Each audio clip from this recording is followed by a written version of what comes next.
Hello, and welcome back. I've got another ranked list for you, and I'm with someone entirely different. Grav and I had an idea to come together and rank all the Hazbin Hotel songs. We're gonna listen to them live, even though we both already heard them all, and then this video will be ordered by the average ranking of our views together. Let's jump right into it.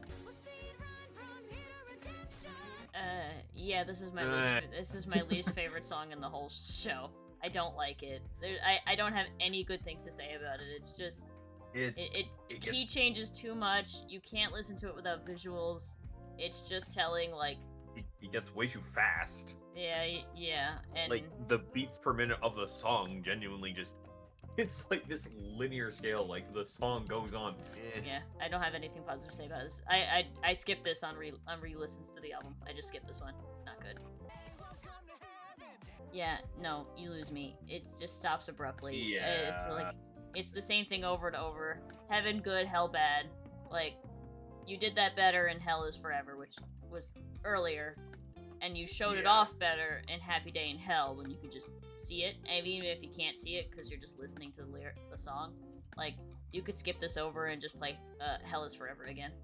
And you'd be better off. Feels very samey. It's just...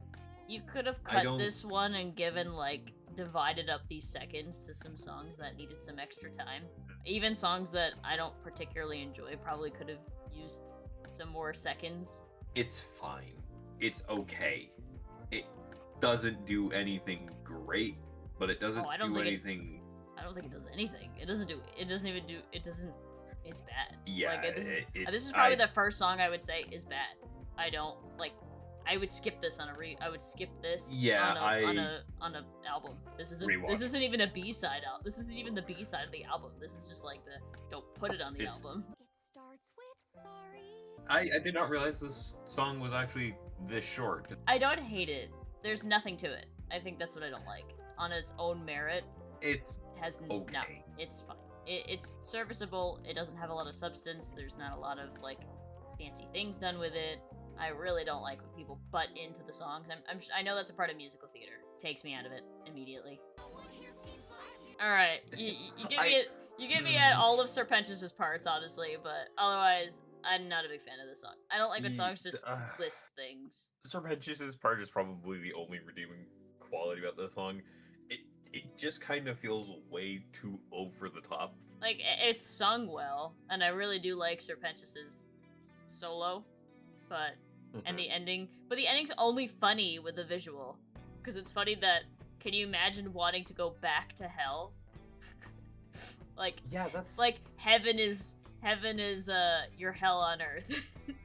So but that's only funny if you have the visuals. Without the visuals, you can't see Serpentius like going crazy in the background. More than anything. Doesn't do anything for me. I'm just gonna listen to the original. I don't need the reprise. Yeah, it's fine. There's nothing that I would say like they did this wrong. I don't need it. I'm just gonna go listen to the father-daughter version. This one, it's funny visually. Like the visuals are funny, but I don't like the song.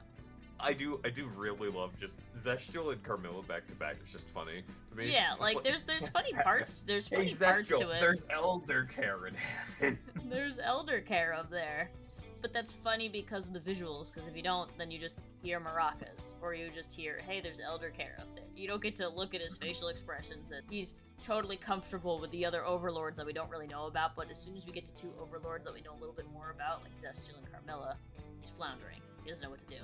Be ready for this. But I do like that ending. I really hope that I'm ready for this. Like, after the adrenaline kind of kicks off, it's like, oh, God, I hope I am. Like, it kind of builds up and then just doesn't really build up in anything, I'll be honest. There is another song. Funny enough, Jeremy Jordan actually sings in this show, and it's from the Tangled show. And they have a big, huge ensemble piece, which is called, like, it's literally just called I'm Ready. You lose me here because I hear this song and I think of that one. And I'd rather go listen to that one than this one. This one's also almost 3.5 minutes long. That's too long for a song like this. I do enjoy it. I do enjoy certain parts of it. I think it's, like, specifically, like, the harmonies nearly as catchy as in other songs. I think Yeah. there are worse songs. Let me clarify, like specifically with Charlie. Certainly, what I do enjoy is Alistair and Rosie. In the I song. do like their parts, but this is another one where it feels like it's a couple of different songs kind of together, because Rosie and Alistair kind of singing off in the corner. They're not part of this. They're singing about Charlie. It just feels like it's two separate songs put together. And then I don't like Susan butting in, but I get it. It's an ensemble piece. People are gonna butt in. But like Charlie's parts by herself are good, but then it feels so repetitive. And then you get to the ensemble of the cannibals, and then you have Alistair and Rosie plotting in the corner, and that feels like its own thing. So I don't know. I don't think it's very cool. I find it's actually a little bit more seamless, at least towards for me. So I don't actually find that nearly as annoying. I kind of said my thoughts like while it was saying, but they sound like two halves of a song that I'm gonna not gonna lie, they don't really go down that great together. I get it's like going to the hotel versus going to Stardom with the V. Lyrically, like it doesn't vibe for me. But each individual part is fun. I think the V's have a much are much stronger as a cast of voices for songs. Well, they finally Then- can actually sing, because I don't think Yeah. Val got a singing part last season. No. Don't check me on that. No, I they know. did. Yeah, they did. Finale. Oh, that's right. Okay, yeah. Okay. It's not a bad song, but it's, I think in terms of intro, like scene intros, I like Happy Day in Hell better. I don't know. It vibes better, it fits better. I do like Trust Us better than Happy Day in Hell, but I don't like Hazbin Guarantee better than Happy Day in Hell. They're about the same-ish for me. So I do like this song. I thought it was a great way to open up, because you definitely opened up with a bit of a banger. I will admit, not like a song I would ever like sing in the car or anything, or like in the shower. It kind of only works in the context of the show. Yeah, and because we're only ranking it by its not with the visuals. Honestly, I'm not gonna lie, it's not necessarily one of my favorites. It's Like, unless I'm watching not the saying show, it's- I'm not gonna go back and just Yeah, just watch like- the show. this is a fine intro. It is there. Yep, it's a good song. Well sung. I think it's a good show setter, but other than that, without the visuals, like it doesn't really have any legs to stand on its own if you're not watching a Broadway show for it, or if you're not watching the show for it. The song by itself Yeah. is just a tad repetitive. Not my thing. It's catchy, it's sung well. My issue with it is it starts way too fast. That doesn't bother me, because if you're just listening to the song by itself, it's just a fast song, which doesn't really do anything special. The visuals, if you just look Yeah. at the visuals, it's just like sparkly bubbles because they can't show a sex scene. I don't really love it all that much, but it's fine. If I had to listen to it, I would. I don't skip it or anything, but It is what it is. It is catchy, if catchy. anything. It's It catchy. is, like, the lyrics are catchy. And I think about the future. I do But- wish this first part was a little bit better. It gets better the longer it goes on, but I don't actually like it all that much because it's just too many people together, honestly.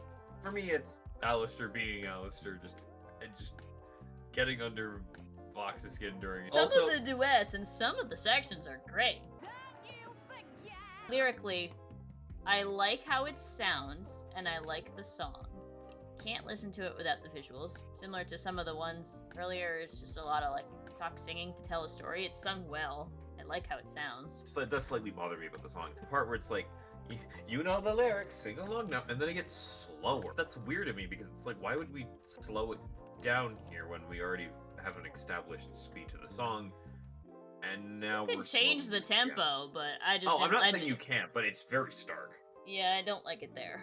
It's sung well. I like that Rosie finally gets a song, and I like what we learn from the song in terms of the lore, but that doesn't really help the song itself.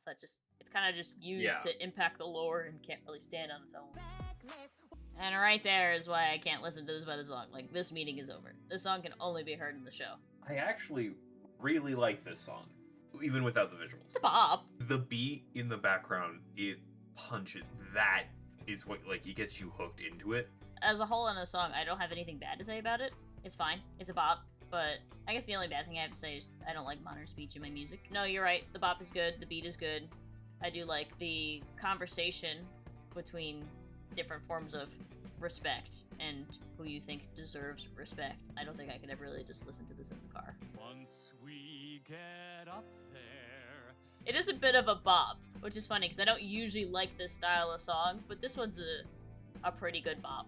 I think the only thing I don't like is it doesn't stand out. Not much to say. It's fine. Like, all the parts are sung well, moves the story along, but it doesn't really stand on its own. I'd rather not just listen to it. I'd rather just watch the scene. It's great visually, but that's not what we're ranking.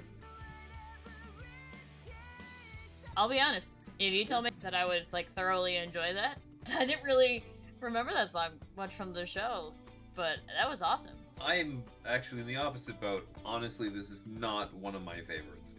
It's funny because the Quite visuals frank- don't really support this song, like, honestly at all. I think it's literally just like Vaggie jumping around the city and like climbing. So like the visuals don't necessarily help it.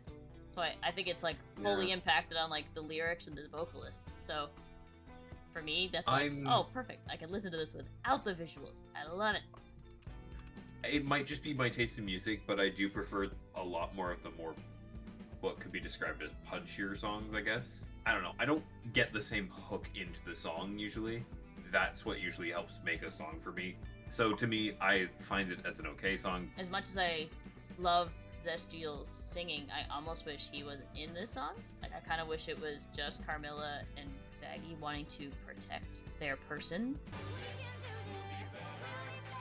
I do like how it ends with a happy day in hell. Again, you kind of lose me with this feels like 3 songs in one, but I get it. It's the finale ensemble piece, so it's going to kind of be like that. I feel like trying to transition between the hotel staff, the V's, Alistair, and then back to the hotel staff is kind of difficult, so I give it some leeway there, honestly. It is also 4 minutes long, which is fine, but it is the longest song in It the is album. It is a finale song. It is a so finale song, so it should be long, which is fine.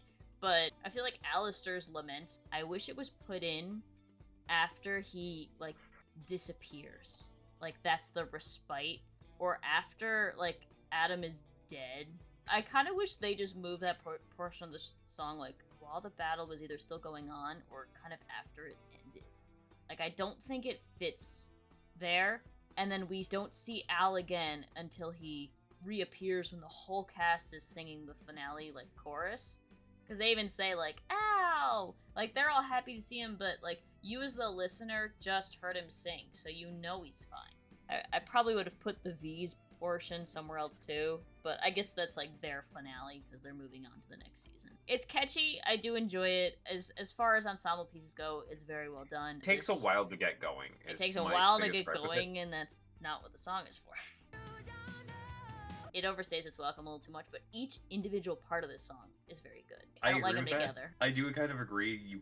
I think the part that's sung at the end could have just been Said. after the song. Just said. Yeah, said it did not need to be part of the song. It does hit a little bit, and you get to do that like dun dun dun. Realistically, it didn't need to be. It's a little On all over the re-listen. place, but the Charlie and Emily like kind of back talking heaven is almost entirely saves it. Is very good. Like that would just be poetry right there. That doesn't even need to be sung, but you really need the visuals, especially when you get to the end. It's like, wait, why are we dunning about Vaggie? I will say Emily's part here, oh my god, it is phenomenal. Specifically from the part to think that I admired you. Yeah, that's That good. part onwards. And well, I think on their own most of them hold up. I don't think they hold up together.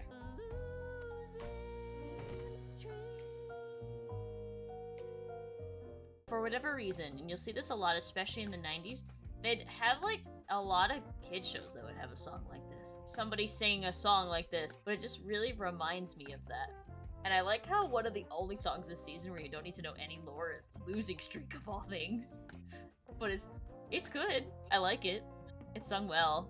I like how Blake changes his keys and jumps into his head voice. This song is slower, but it pulls that to its advantage here, and it's good. Yeah, I don't have anything like wonderfully good or wonderfully bad to say about it. It's just solid. I don't like this one as much as I did initially. I do love Jeremy and Amir's singing, like 10 out of 10. But then it like overstays its welcome because then you get into their just yelling at each other, and then they do the thing where they just like repeat the same phrase over and over, and then Mimsy butts in and ruins the song. I do think Mimsy at the end does bog down this song just a tad bit, considering. Which sucks because that Mimsy's part actually goes a on. good singer. Like I Oh, wish no, she they got maybe not a song, but kind of like A part of it. just something. A different part. Just something, not a butt-in moment. I enjoy this song a lot.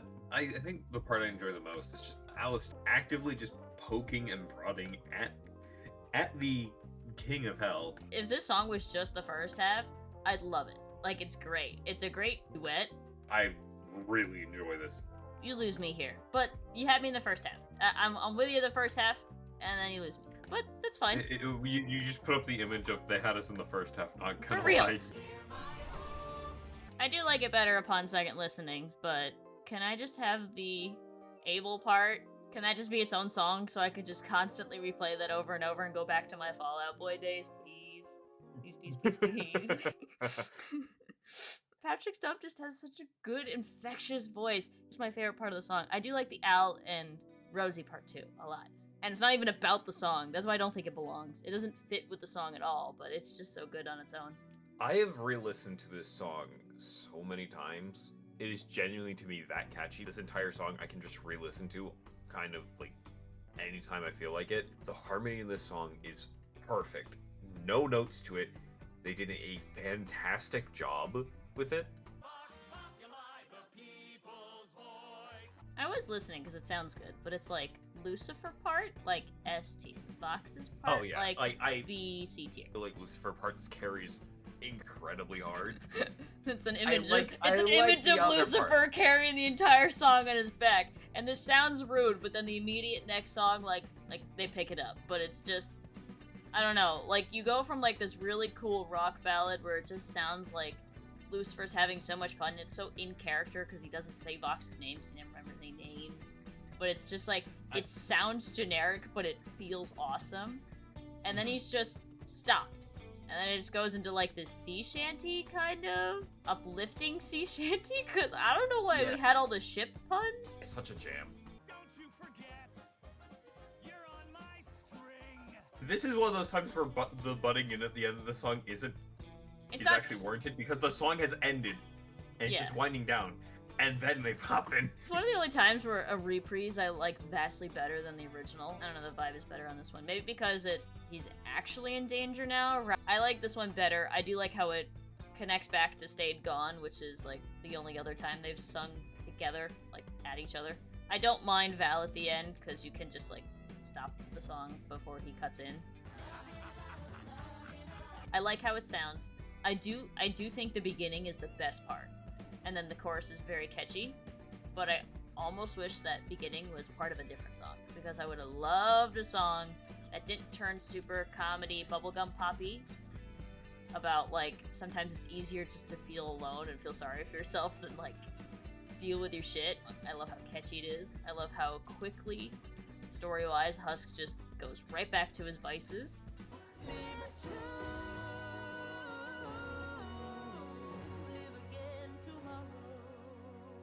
I like this one a lot.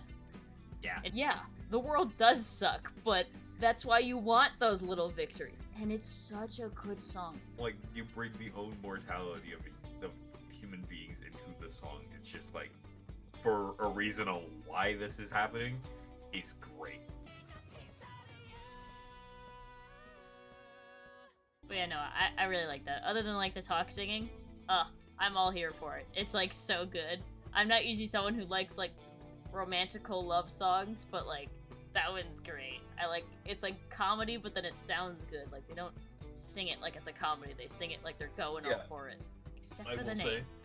If we were ranking Yeah, on the name, it's if we were just the rank, name. if we were ranking on our names, this would be number 36. I hate it. Why is it called Piss? It's like, why is it just called Piss?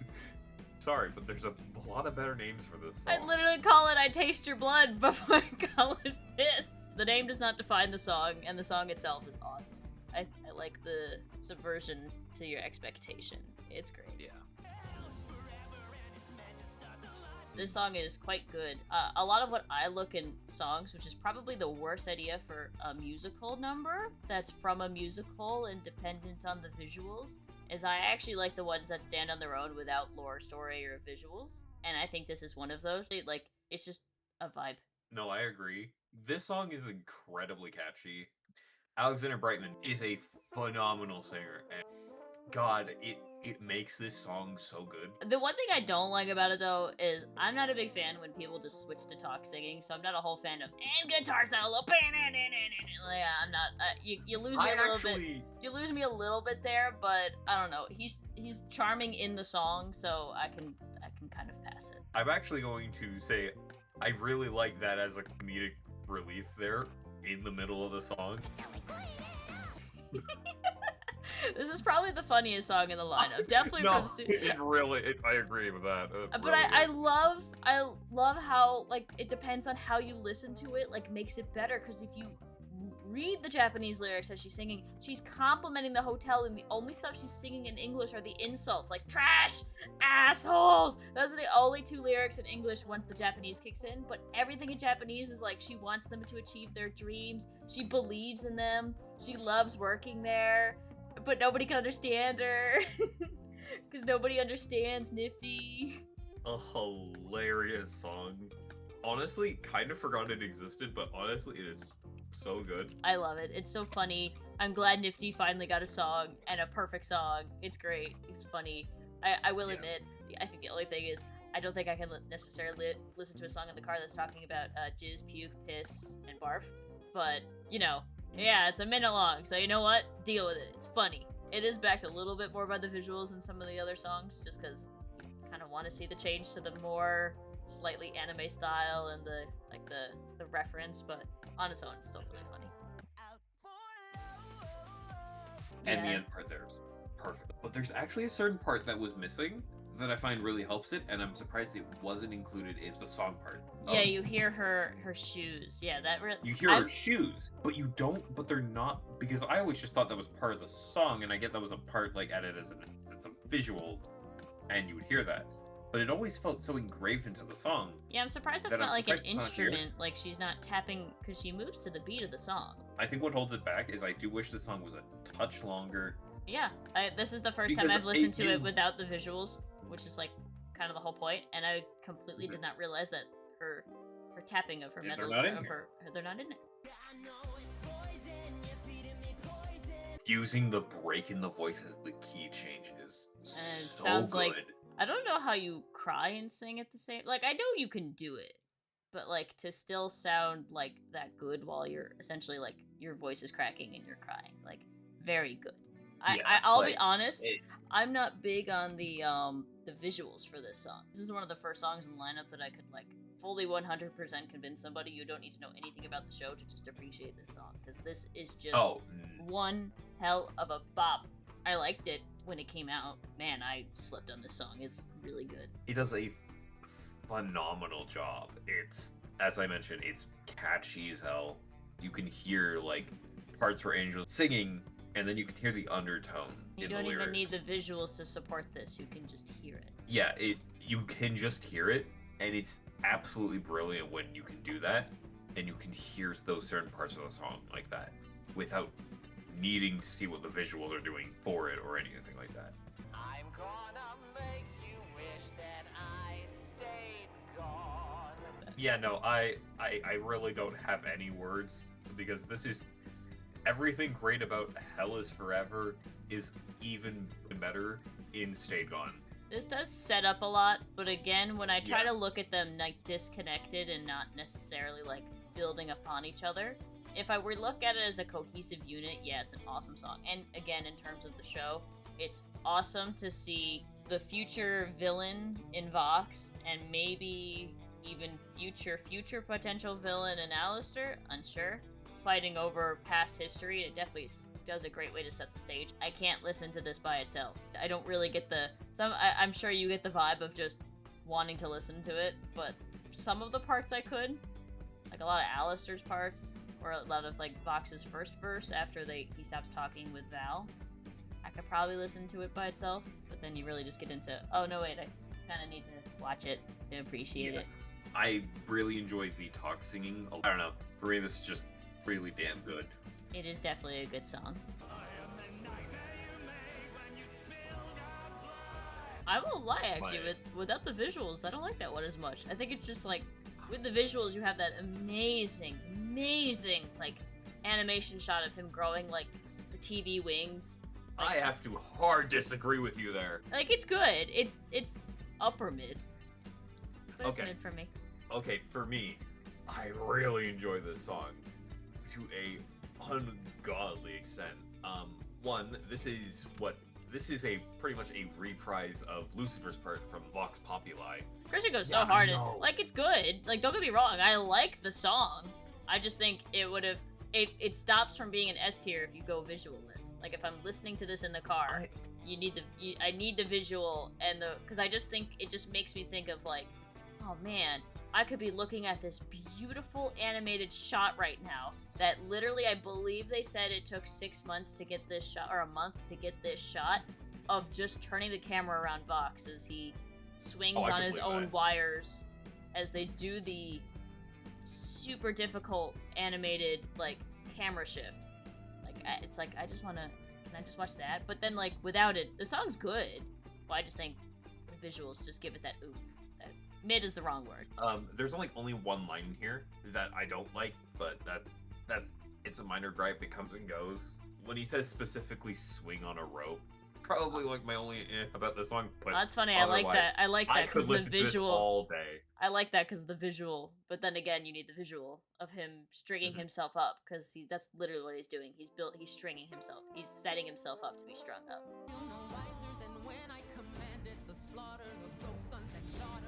Like, no notes. Awesome. Beautifully sung. You don't need the visuals because you just get sucked into it. There's like a certain part in the song that I enjoy a lot. I think a lot of other people like as well. It's the right after the speaker talks once, and then he goes back around to Sarah.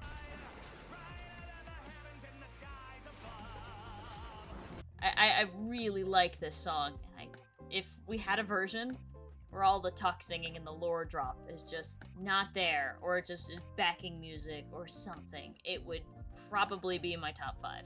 Genuinely. Probably one of my favorite of the season. No, but for me, this song is. I think I feel like it's pretty seamless between the transitions between. It's not that it's not seamless, but I'm just saying if I was like, it makes it difficult for me to listen to it without having to like look at the visuals of Vox going on his murder spree, or like he keeps like repeating kind of what he's doing over and over, like pick me, pick me, pick me, like, and when nobody's picking him, he just murders them to get further anyway. So like, but then he switches to brighter, and it's just so good. It's so good to listen to. I don't know, you just lose me at the talk. Also, that end bit there, like when it sounds like it goes down a note, and it's just like, finally, I'll show them what I meant to be doing. Yeah, like that's great. Like whenever he's singing, it's great, and I love it. It's just when we have to watch his lore story of him going up the ranks, that's where you lose me. When it's not that, it's awesome, and I love it, and no notes except for that. A loser, but just maybe. Stop butting in! Don't butt in on my song! Just end it! I'd rather you end it there. Why? But yes, this song is very good. I will always hate when songs do this. Like, I hated when live songs, like, if you listen to them on Spotify, they end with like 15 seconds of clapping. It's like, why? We don't need it. Like, just cut it out. Or maybe do Honestly, like a couple seconds. Perfect across the board. No notes. Yeah. I'm not even bothered by the thing at the end. This is just so incredibly good. It's catchy, it's uplifting, the lyrics are funny, like you can treat it as a comedy song, but then it's like you feel good when you're listening to it. I still don't like singing it, but I do like listening to it. It's a very weird vibe. There's very few songs that I would put in that category, and this is definitely one of them. But it's a vibe. I like the chorus. I can sing the chorus, but I like any other like regular parts. I don't feel like I can sing. Once again, I have no notes. This is just a great song. How do you follow a song like Poison? Loser, baby. And if you said either one of these was like your favorite song, I wouldn't blame you. I'd be like, yeah, I get it.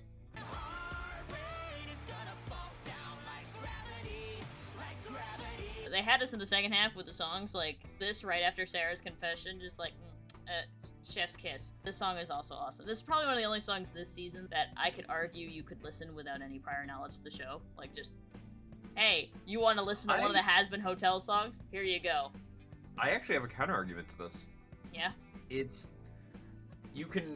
because Adam pops in and out. He is there, but you don't can't really... hear him. Yeah, but he just sounds like a back chorus. Like, without the visuals of her actually, like, singing with him, he just sounds like the Latin chorus. 10 out of 10.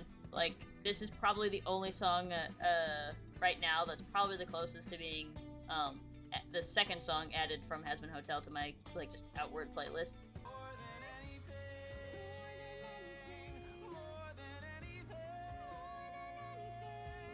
If it wasn't obvious, this is my favorite song in the entire like, I don't care. It's not spoiling the ranking. This is my favorite one.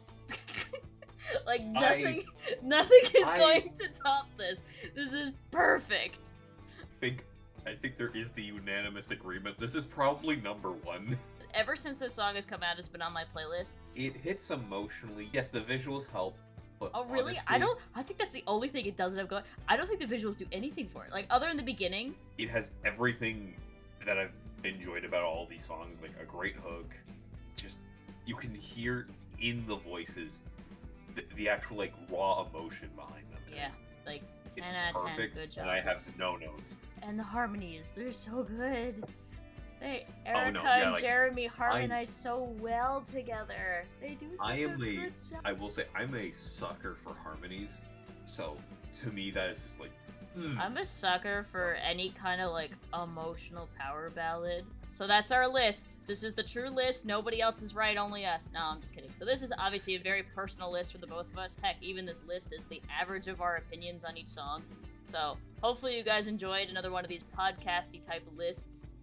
Make sure to check out Grav as well. Be cool. Thank you guys so much for coming out. Hope you enjoyed. Make sure to let us know your list in the comments below, or let me know where where we were totally wrong and this song is great and we're dumb. So yeah, put that in the comments below. Thank you guys for joining, and I'll catch you in the next podcasty type list. Bye bye.